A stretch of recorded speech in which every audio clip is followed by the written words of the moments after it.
L'exposició respon a un desig de l'Anna de deixar la seva obra gràfica pels pacients de l'ICO. El que hem fet nosaltres és vehicular tot un programa que és l'exposició més la venda d'obres. Els diners que es facin amb la venda d'aquestes obres serviran per adequar un espai de benestar a dintre del Duran i Reynals. Totes aquestes hores que hi passes, que són hores d'espera, necessites com espais de benestar que et facin defugir un punt de la malaltia.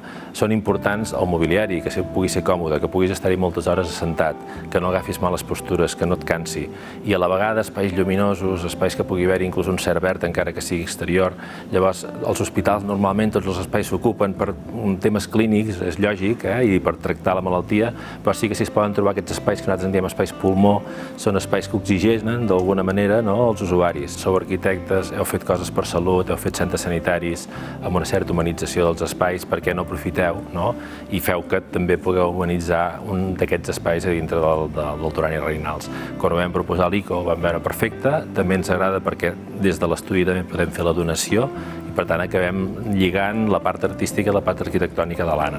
Ha d'entrar a la pàgina web annapont.cat, allà veurà tota l'obra disponible, hi ha molta part venuda però encara n'hi ha per vendre. Tot íntegrament el que es compri de l'obra, a part d'emportar-te una obra de l'Anna Pont a casa, que veuran que els agradarà molt, servirà per poder fer aquest espai i qui pugui visitar l'exposició a Vic també li recomano perquè està a la Trullador, en un espai amb un claustre preciós i allà detectes realment tota la potència de l'obra de l'Anna en el seu conjunt.